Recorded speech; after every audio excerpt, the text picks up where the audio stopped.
Welcome to the 25th AGM of TI Canada. My name is Susan Cote-Freeman, and I'm the chair of president of TI Canada.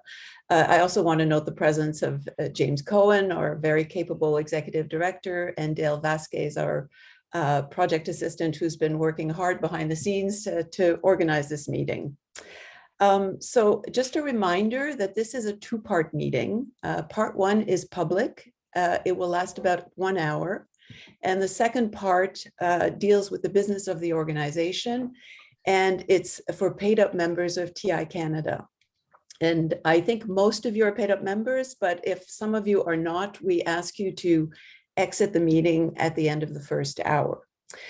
Now, before I go any further, I'd like to acknowledge that where I'm sitting in Ottawa is the traditional unceded territory of the Algonquin Anishinaabe people. The Algonquin peoples have lived on this land since time immemorial, and I'm grateful to have the opportunity to be present in this territory. So our keynote speaker today is Frank Vogl. Many of you know Frank. He is the co-founder and former vice chairman of Transparency International. Currently, he's the chairman of the board of directors of Partnership for Transparency Fund, which is an organization that works with civil society to counter graft in the poorest nations. He teaches at Georgetown University. He writes a regular blog on corruption for theglobalist.com, and he lectures extensively. He's been an international journalist. He's worked for the World Bank, and he was the president and CEO of his own consulting firm for many, many years. Frank is also a prolific writer, and today he'll be speaking about his new book, which was published in November 2021. The book is called The Enablers: How the West Supports Kleptocrats and Corruption Endangering Our Democracy. Now, The Enablers has been blurbed by people who know a thing or two about the topic as a brilliant tour de force, eye-opening, outrage-inducing, and a clarion call for change. So Frank, welcome to Canada, to TI Canada. We're really happy to have you with us today. And if that's okay, we'll give you about 15 minutes to sort of give your remarks about the book. I have a few questions in the can for you, but I encourage all our audience today to put questions either in the chat or in the Q&A, and James and I will monitor these and pass them on to you, Frank. So the floor is yours. Well, thank you so much. Thank you, Susan. Thank you, James. It's really an honor to be here and to be with you. It's wonderful to see Bronwyn Best, who I haven't seen for a long time and who really was such a power in creating TI Canada. And of course, my dear friend Huguette Labelle, who is here, who was the chair of the Transparency Internationally globally for many years and continues to do so much on the global stage, as you do, Susan. For those who don't know, Susan is a member of the board of directors of Transparency International, the global organization. We're meeting at a critical time. In the past, and I hope continuing, Canada has demonstrated so often such constructive engagement in times of global crisis. And your support for the people of Ukraine in Russia's war is admirable and vital, and I'm sure your Prime Minister is underscoring that point in Europe at the critically important meetings that are taking place there. The goal of the United Forces of the Western Alliance is to secure the sovereignty and the freedom of Ukraine. The goal has a wider significance, because at stake is the principle of respecting territorial integrity, which Russia has so violated. And we are seeing right now, as thousands of Ukrainians are killed, the most evil manifestations of autocracy and what it means when the principle of territorial integrity is so violently violated.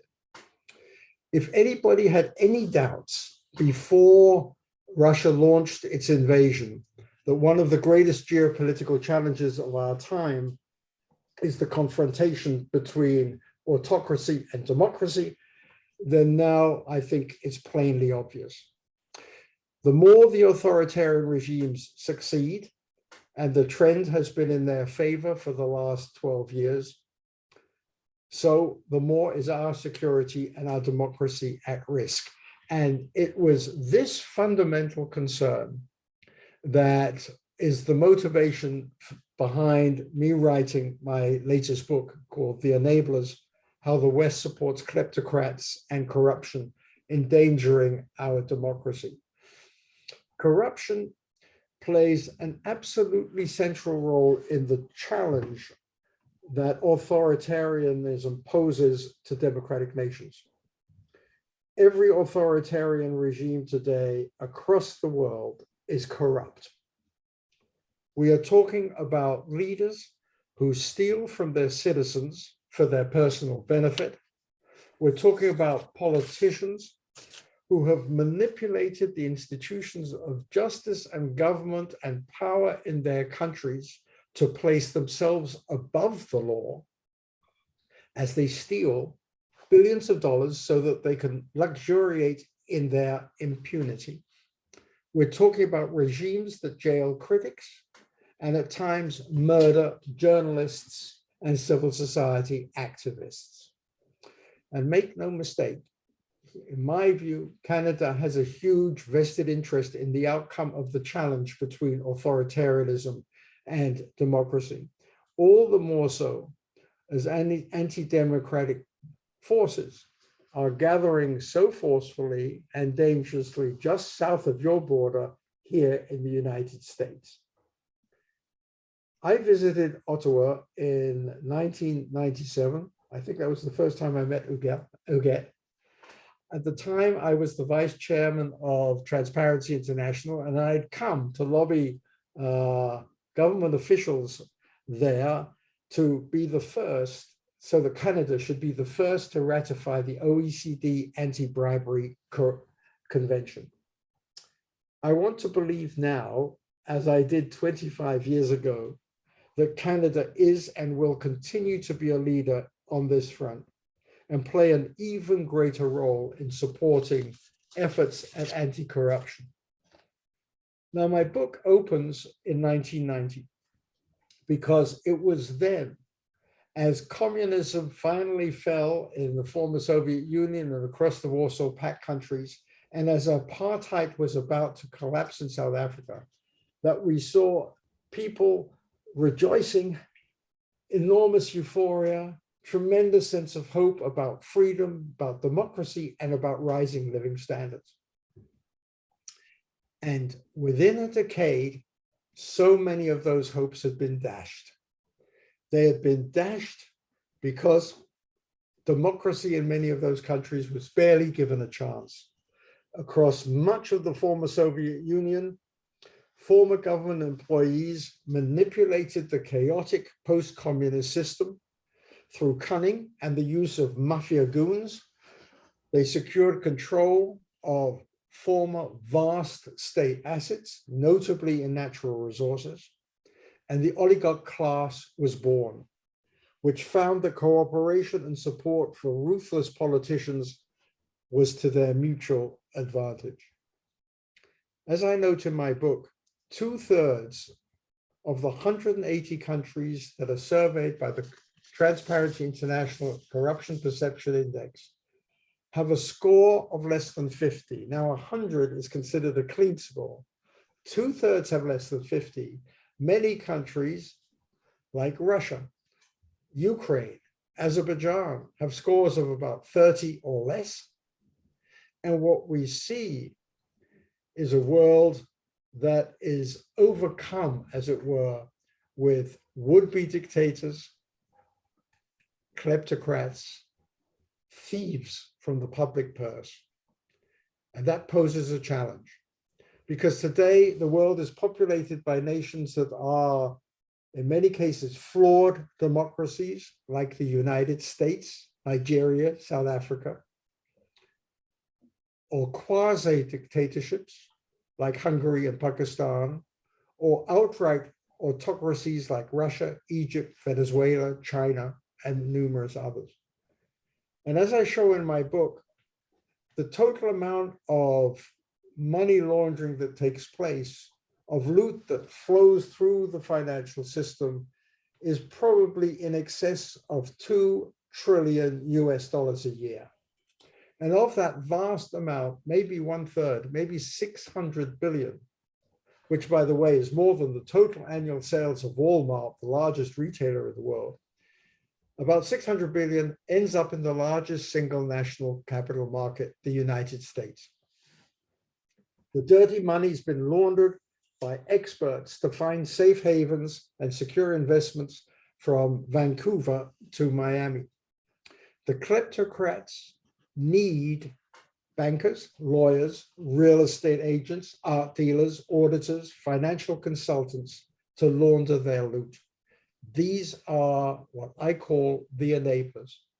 Without them, the money simply couldn't be safely and securely invested in our capital markets.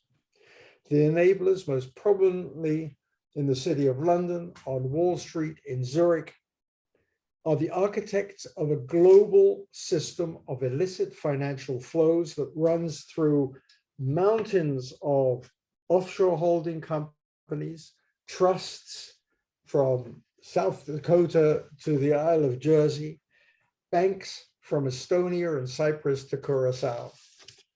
They operate because Western governments allow them. And that's a critical point of my book. First, Western governments have been far too complicit in supporting the kleptocrats. How?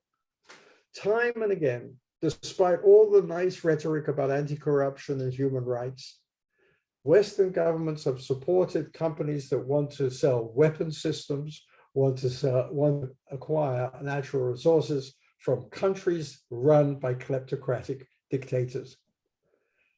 Time and again, commerce has shunted aside values. The consequences are all too evident. Real estate has been very popular as an investment with oligarchs. As a result, from London to Miami to Munich to Monte Carlo, maybe not so much Monte Carlo, but certainly Vancouver, ordinary citizens have been priced out of the real estate market. And they're rightly furious about this because in many cases, those properties that have been bought are just empty, but the prices have gone up.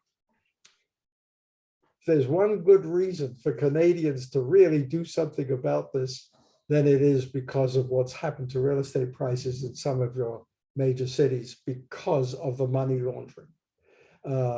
James Cohen is an expert in the area of beneficial ownership legislation or regulation, and he's doing tremendous work there, both in Canada and informing the global TI movement. And this is a very hot topic, and we have to see enforcement in that area. It's vital, not just in Canada, but across the Western world. To counter the threats of more regulation, more new laws, the bankers and other enablers are incredibly well networked in the political systems of many Western countries. They finance political campaigns on a major scale in the United States and to some degree behind the scenes in the UK, in Germany, and in other countries in Europe.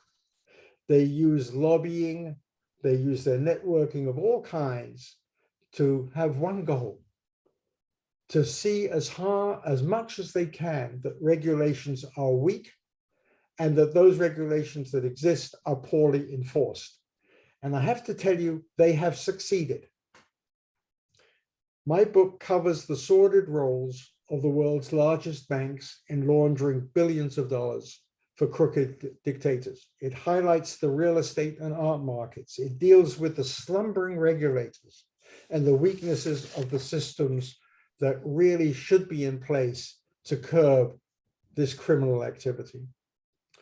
Now, I make a series of suggestions and recommendations in the book. First of all, on government administration. We need regulations and laws to counter money laundering that are enforced. There were a total of about 300 people in the Treasury Department with this responsibility in the United States against an annual inflow of in excess of $600 billion of dirty money a year. The budgets of the Treasury Department in the US, which are greater than the budgets of any other comparable institution looking at money laundering in any Western country, are totally pathetic. And the equipment they have, they've got computers, I think, that were bought in the early 1980s. I mean, it is absolutely absurd. Congress in recent weeks has increased the budget, but it is still at a low level. The enforcement budgets of the British National Crime Agency are so low that the head of the crime agency said, we have to be very selective which oligarchs we go after because we don't have the money to pay the legal bills just to fight these people in court. Just imagine that, given what is at stake, given the security issues.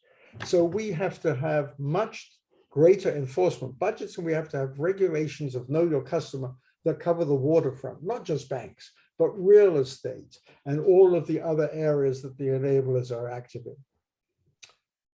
We need some new laws. Let me just give you one example. We need a law that could enable governments to prosecute top bankers.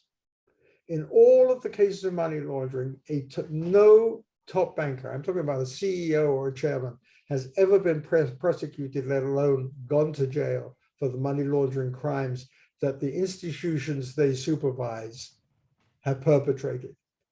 Even when the crimes run into billions of dollars, what happens? The banks pay fines. Maybe a middle-ranking official or two at the bank gets prosecuted, the top guys don't. And the banks look at the fines as merely a cost of doing business. This surely has to change. More basically, I point out trust in government, in Western governments, is at an all-time low in many, many countries. And look at the polling and you find that corruption or perceptions of corruption are largely to blame for that lack of trust. We need to really reinforce efforts to bring the oligarchs and the enablers to justice, to demonstrate government can work, that government can operate against corruption. And in the case of the US, we have to reduce the amount of money in our political system.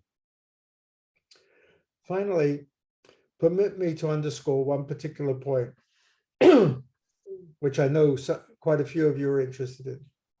I talk quite a lot in the book about business integrity and the role of business.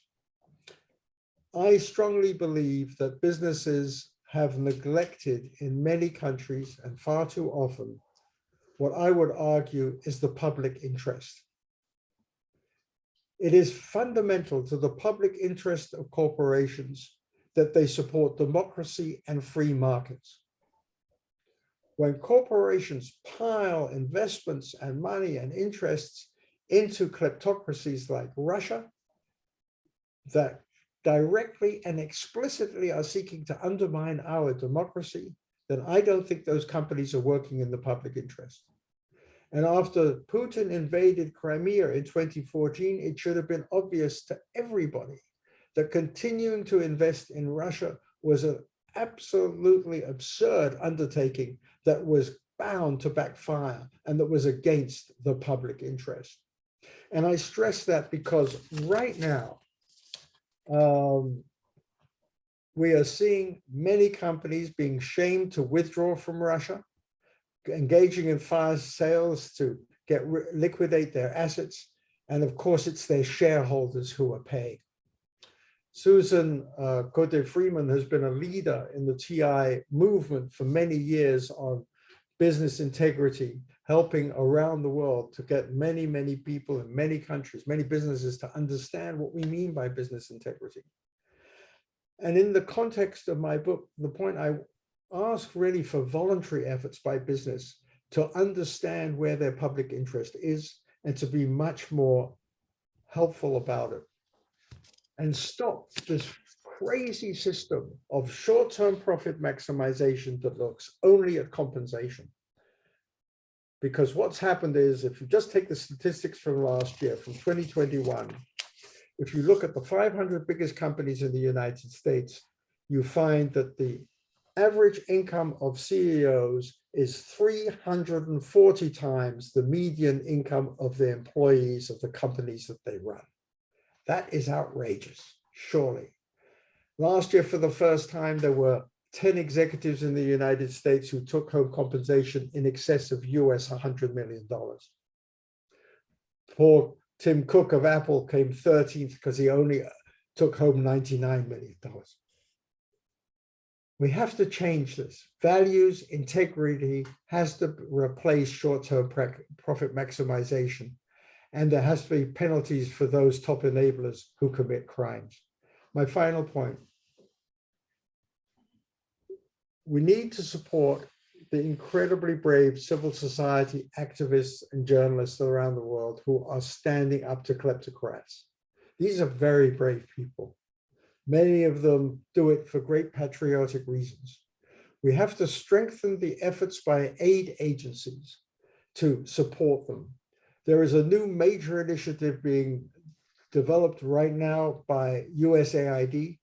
I hope in Canada that you will support major efforts by Canadian aid to do far more to support civil society, investigative journalism in many countries as part of the fight against corruption globally. Thank you very much, Susan. It's really great to be with you. Unmute myself. Can you hear me, everyone? Yeah.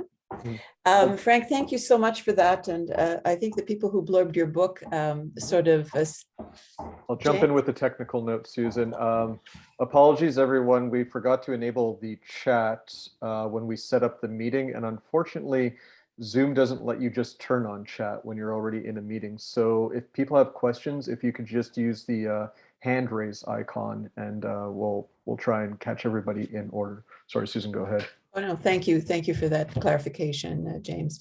Yeah, Frank, I was just saying that, the person who called your book a clarion call for change was a very apt thing to say about the book, because you're very forceful about this change. But I guess my question for you is, we've been talking about the fact that things need to change for quite a long time. I think the current crisis has crystallized that situation, because we're all, seeing these images of, super luxury yachts being seized and all of that. Somehow these images are, reminding us of the scale of the problem.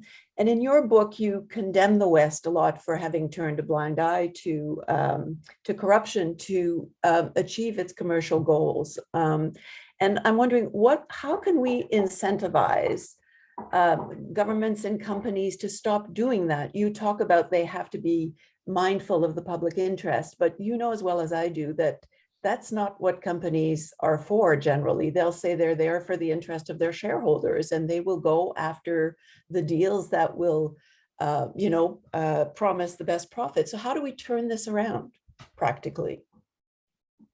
Well, there's the basic argument that I just tried to make, which is they have to understand operating in countries that mean to do down our democracy and place our security in jeopardy is clearly not in their interest. And they need to be just much more aware of that at the highest levels, and that needs to filter down. But the other side, if you're not going to get the voluntary action, is you have to have much tougher enforcement of the rules and the laws. Let me just give you just one example to make this clear. Goldman Sachs engaged in bribery in order to secure major deals with the government of Malaysia. It then managed $6 billion of bond deals in 3 tranches for the Development Bank of Malaysia. Of the $6 billion, $4.5 billion went missing, stolen by the former president of Malaysia, stolen by some mid-level Goldman Sachs officials. Goldman Sachs paid very heavy fines, not only in the US, but also to the UK, Australia, Malaysia, Singapore, all who jointly came together to investigate. When they paid the fines, the board issued a statement saying that although senior members of the company was not aware of all of this that happened, which is hard to believe when you have one client who comes to you with $6 billion of bond deals. Sure, to believe top management didn't know something's wrong with top management. Anyhow, they said that because this was against their values, they were going to dock the pay of current and former top executives for a total amount of 100 million. So David Solomon, the top executive of Goldman Sachs, took home last year about 5 million less than he would have done otherwise. 3 months later, in the spring of this year, Goldman Sachs announced they were giving a special bonus in addition to normal compensation of 30 million to Mr. Solomon for his wonderful leadership of the firm. The whole clawback of 100 million, the whole apology about the bribery was all a farce. It's meaningless. We have to publicize that. We have to get people to go to the shareholder meetings and really put it to these people. We have to talk about why is it that government time and time again allows this to happen?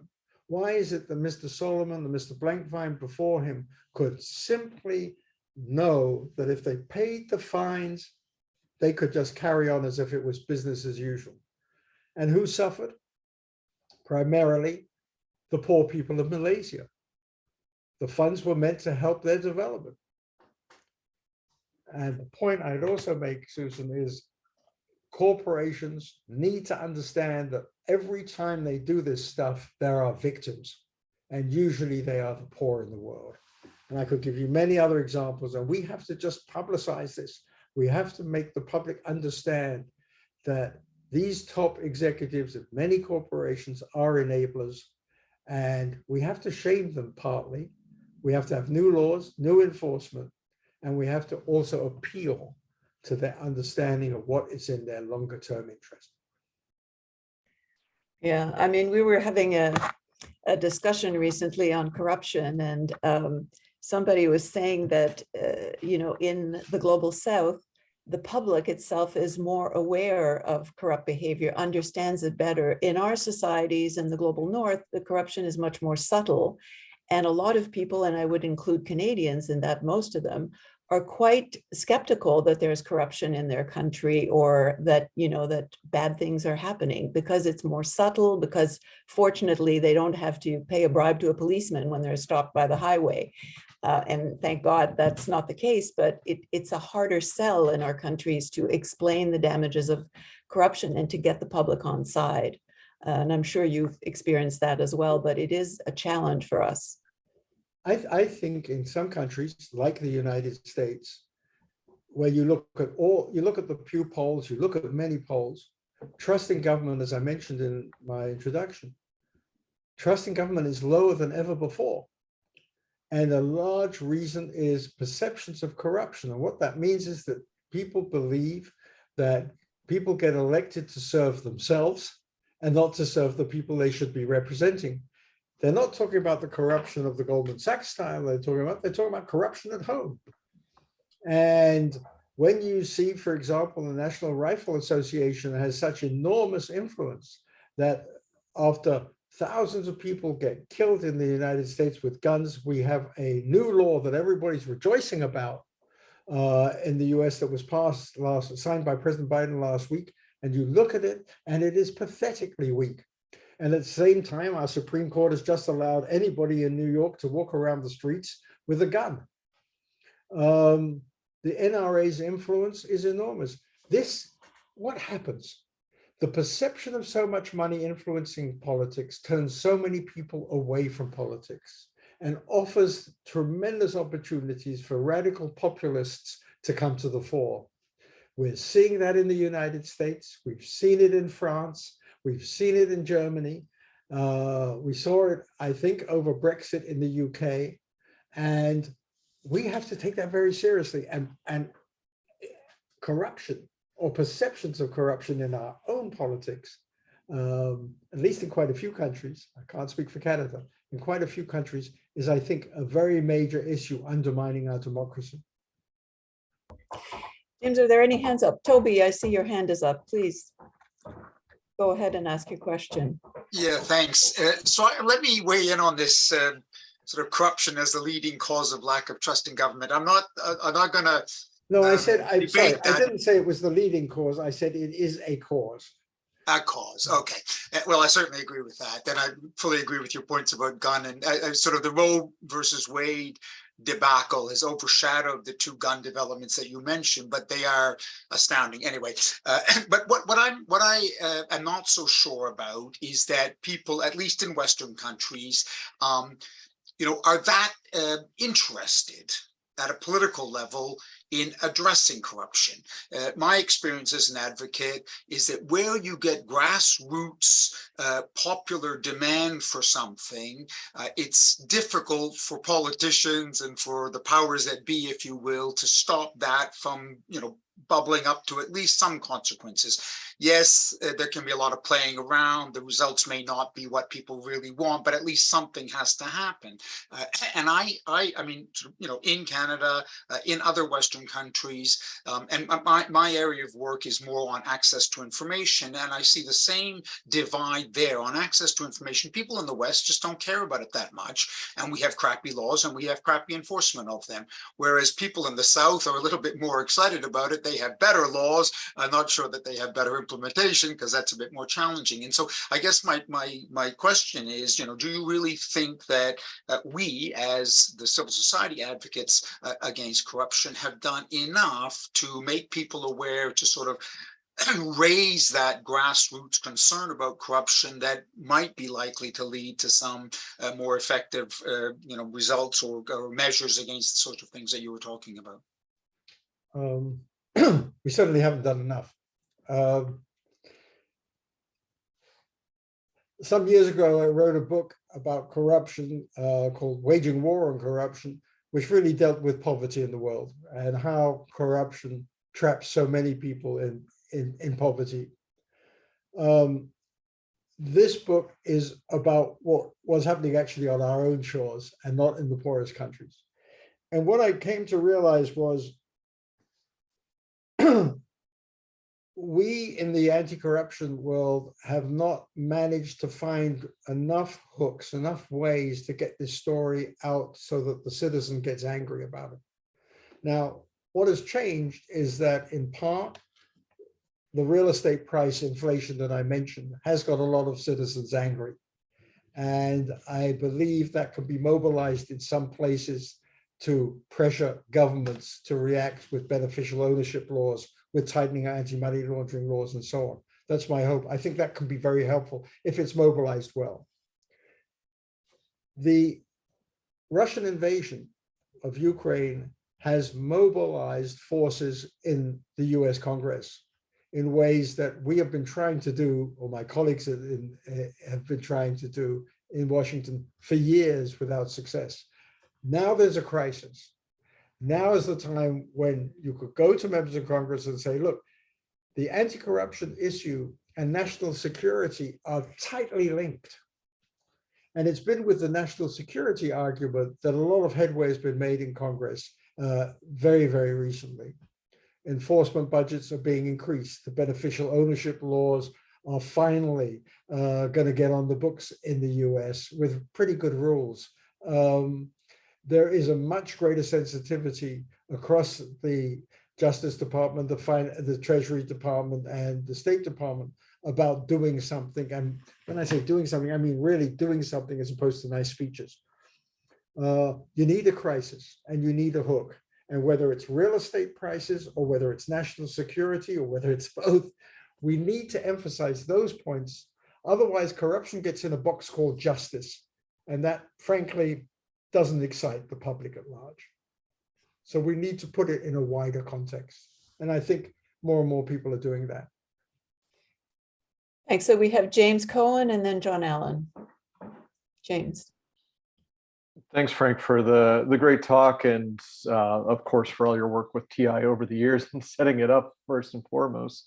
Your comments there kind of dealt on two questions that I was about to ask, and it's this idea of attaching the anti-corruption movement to different narratives. And I know within TI, we've been talking about that, about we can't silo the anti-corruption discussion anymore, whether it's in international aid programs or security or whatnot. And as you pointed out, with the Russia's invasion of Ukraine, that's highlighted the security aspect that a lot of us have been advocating for years. It just happened to crystallize.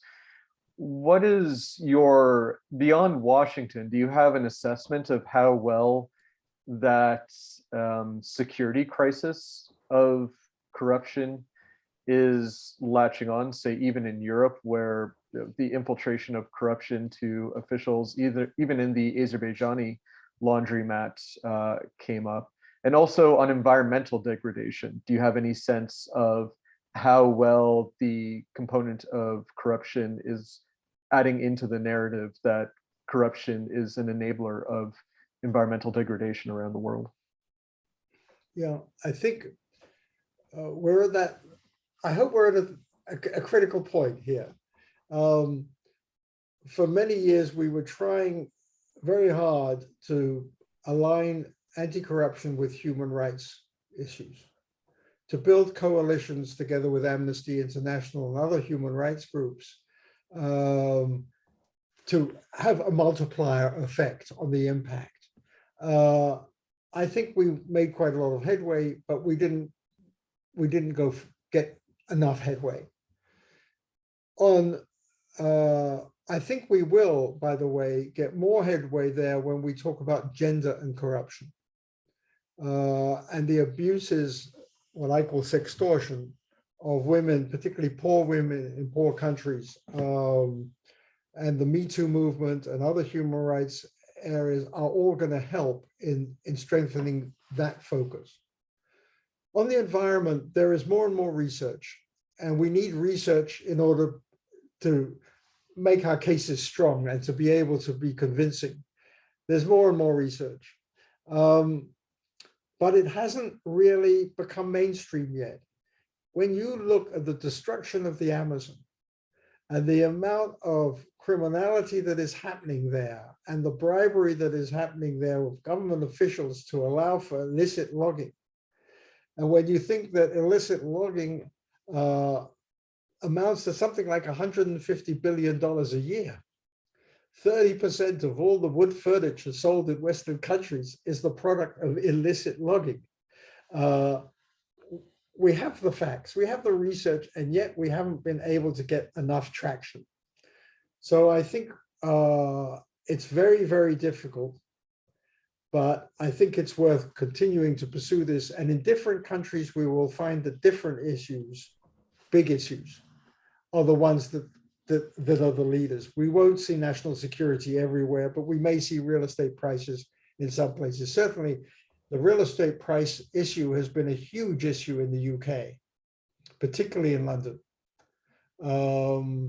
And all these wonderful pictures of these huge mansions owned by the oligarchs in London and around London have certainly added to that campaign to do something about it. And it's been much more forceful talking about real estate in the UK than national security. Not so in the US, where I think the security issue has now got real traction, and our challenge is to sustain it. So in different places, you may get different, as it were, headers that the corruption issue can feed into in order to get greater anti-corruption action. John Allen. Yeah, thanks very much, Frank. I want to talk about law enforcement information sharing. I mean, try and figure out where the money goes from Malaysia through the tax havens into London, et cetera, et cetera. How good is the sharing between, for example, the G7 or OECD countries? How much of a problem is that countries either won't or aren't able, depending on their mutual assistance agreements, to share information? And how much should we be focusing on that to make sure that you can really follow the money? And therefore, you know, if you can't get the kleptocrat, if you can't get Putin, at least you can find out where the money is and where the apartments are and where the yachts are, et cetera. Thanks. It's a great question. it's got much better. First of all, I mentioned the Goldman Sachs case. Here we had at least 5 countries, the Justice Department people, the investigators in at least 5 countries working very closely together to follow the money, to trace where it went, to see how much had disappeared and how it had disappeared.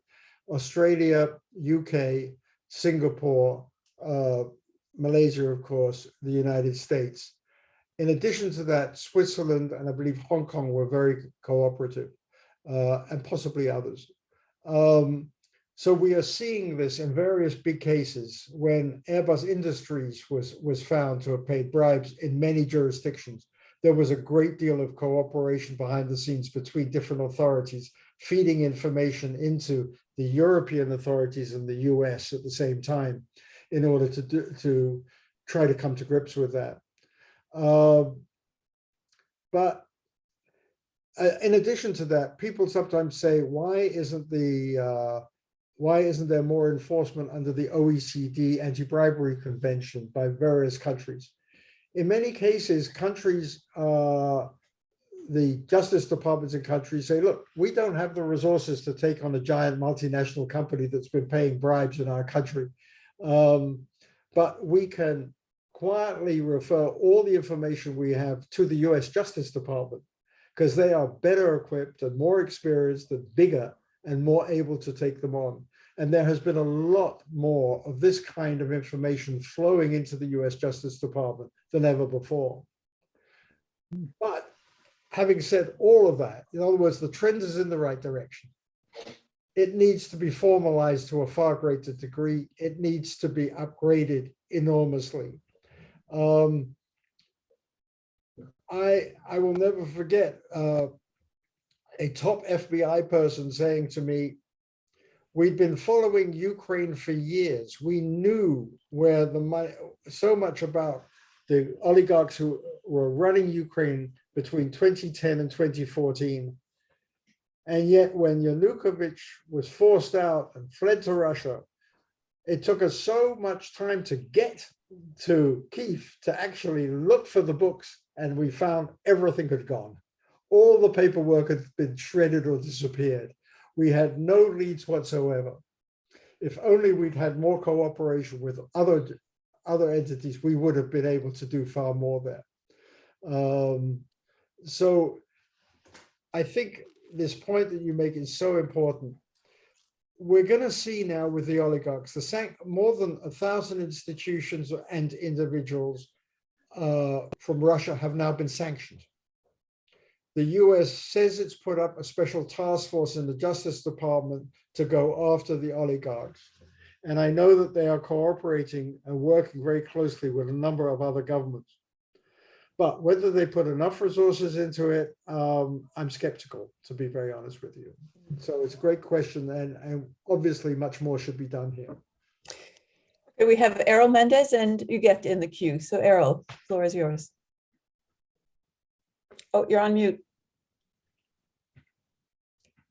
Thank you very much, Frank, for an inspiring speech.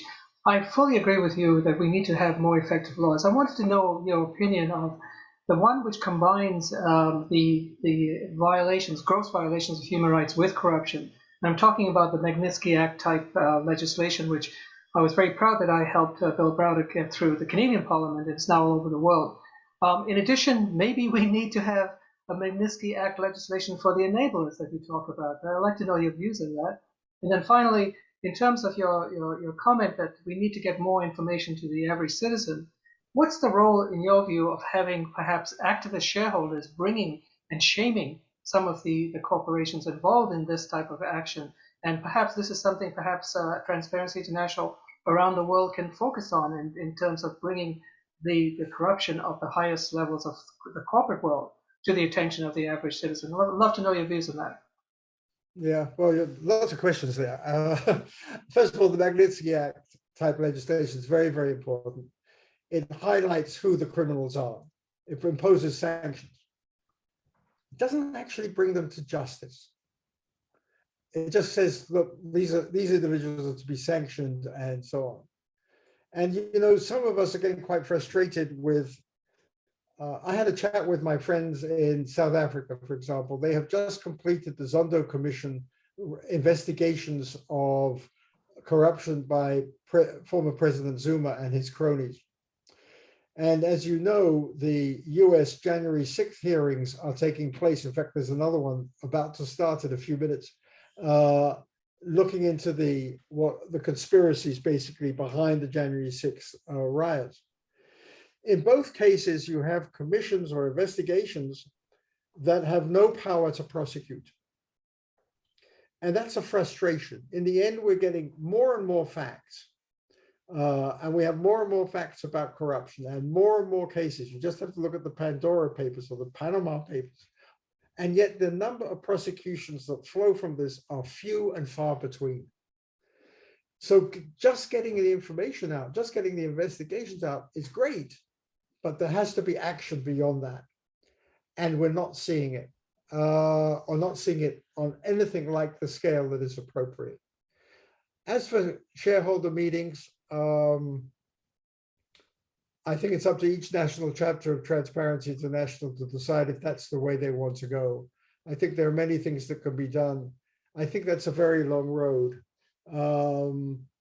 And, you know, when you see the top executives of Deutsche Bank saying, well, yes, we've had a lot of problems here in the bank with money laundering and other financial crimes. Therefore, we're going to dock the top executive board members $75,000, 75,000 euros for this year. You know, shareholders at Deutsche Bank are not going to really clamor for the kind of anti-corruption work we'd like to see. So I'd love to see shareholder demonstrations. Not really sure that in most countries they're going to work. Thank you. All right, you get. Yes, thank you, Susan. And thank you so much, Frank, for all that you're doing on this file, which is so vital for our world. My question concerns the judiciary. And we are seeing more politicization of the judiciary, as well as capture of the judiciary.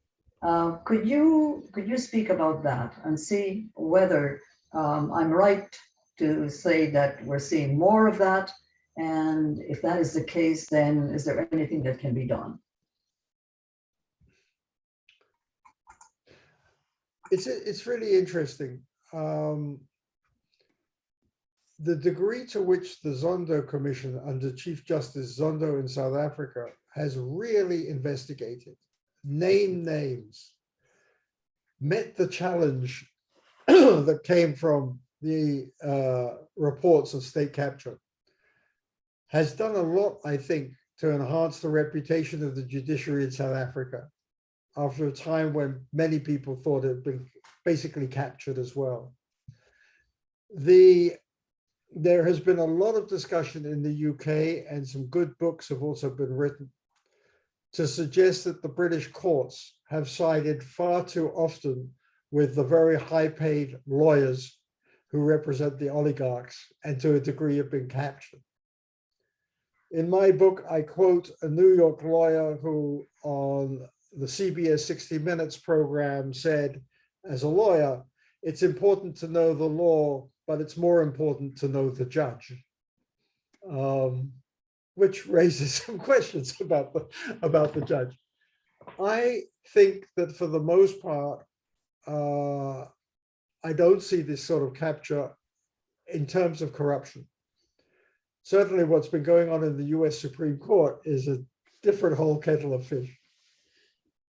I'm not as pessimistic about this. I just don't think the judiciary, by and large, in many countries, understands the corruption issue. I don't think they understand enough about how serious it is, about who the victims are, because in so many of these cases, the victims are never mentioned. And I think there is an enormous sort of bias in favor of white-collar criminals, particularly in the financial area.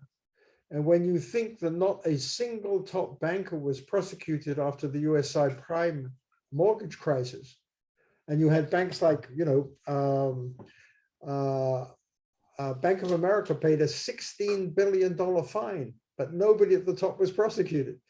You start to think there is something wrong with the legal system where judges and really are not looking at these crimes with the seriousness that they deserve. I think that's the problem. I'm more concerned about that really than the capture of the judiciary, which obviously is happening in quite a number of countries. It's lovely seeing you, Huguette. You are such a world leader in this area. I hope everybody on this event appreciates what wonderful work that you continue to do and have done. Thank you. We have one more question from the floor. Marc Tassé, allez-y, c'est à votre tour. Merci beaucoup. So thank you very much for your very insightful observation and comments. And I would like to ask you a question. Do you think that there would be some possible benefits from the creation of a Canadian financial crime agency in the fight against corruption and money laundering? I think it's for Canadians who know Canada much better than I do to start talking about that particular thing. But let me make a point. If you don't have a specialized agency on financial crime, you don't develop the professional expertise over time that is really necessary to investigate what is, after all, very often very complicated cases. So the fact that you can have a special group focused exclusively on financial crime, I think builds professionalism, builds expertise, and therefore builds the capacity to go after the financial criminals. How you do it, whether it's in an independent agency, whether it's part of an existing agency, I think every country must make that determination. But we certainly need far more investigators and prosecutors with true professional expertise in finance. And as finance becomes ever more technologically driven and more complicated, so the need for this, I think, really increases. And if you see the number of cases where the 4 big auditing firms have been on the wrong side, and you just have to read the Zondo Commission report on what they did in South Africa, for example, but you can find it all over the place. There's a piece in today's Financial Times about one of the big 4 auditing companies completely misvaluing a company that by others was considered to be valueless. So watching the auditors, understand, if you look at the Wirecard fraud in Germany and the role of the auditors there, I mean, it is outrageous. And yet the German regulatory authority for finance was completely under-equipped, totally lacked the professional skills, and at the same time had a strong bias to always be supporting the establishment companies. So yes, I think it's a great question. Yes, we need professionalism in law enforcement in this area. And we don't have it in most countries. Thank you. Frank, we have just a few more minutes left, and I'm not seeing any hands up, so I'm going to slip in a question here. Let's say that we succeed and we, manage to close up the global north or the west to kleptocrats. Won't they just go elsewhere? I mean, we're hearing already that the UAE has become the playground for kleptocrats. Are we just shifting the problem? Only superficially. If you think it's $2 trillion of dirty money flowing through the system, and that's a figure that even the IMF has felt is not unreasonable, where can it go? You can't spend $2 trillion in Dubai. I mean, Dubai is a very famous international smuggling center. It has a very, very long history of smuggling going back a very long time. The money flows into Dubai, but it also flows out. Where's it going to go? And the fact of the matter is that the capital markets of North America and Western Europe are the only places where that scale of cash can go and possibly be held relatively secret. so yes, Russians will now buy big houses maybe in Dubai rather than in London, but that's only the tip of the iceberg. Right. We Well- really have a chance to understand. We need to understand we are talking so much money, and it is potentially so disruptive to our financial systems and economic systems that it really could put the global financial system at risk. That's how much. And so whether it goes to Turkey or UAE, that's really only a superficial impact. It's going to come here one way or the other. Mhm. One final quick question. Your book ends on a note of optimism. And I want to know why, because when I read the papers in the morning, I don't feel terribly optimistic. So tell me why you're optimistic. Okay. All my books end on optimistic notes after going through how terrible corruption is. There are two reasons. First, 30 years ago, when a few of us started Transparency International as the first really international anti-corruption group, we could never have imagined that the organization would be effective and up and running in over 100 countries. And that attests, I think, to the belief that if you keep pushing, if you keep plugging away, you will get more and more people to come and support this endeavor, and they can make change. It will not happen quickly, but they can do it. When I look around the world and see so many younger people, much younger than me, on the forefront, who are risking their lives, who are speaking out, I'm very encouraged. They're not going to have quick victories. There will be some countries that really turn towards democracy and anti-corruption, and then they roll back. But, you know, final comment. Ukraine is in terrible situation today. When you talk to the people who run TI Ukraine, and there are 40 of them on the staff, during the day they're fighting a war, and during the night they're continuing to push for anti-corruption. These people are just amazing. They were so helpful, along with many others in civil society, in creating the Maidan Revolution in 2014. And they're pushing hard, very hard, to try to get clean democratic government in Ukraine, which is now what we all are fighting for and supporting. Civil society did that. That should encourage us. If you look at the two women, the president and prime minister, who are running tiny Moldova, a country that has long been wrecked with corruption, that is now incredibly vulnerable to Russian aggression.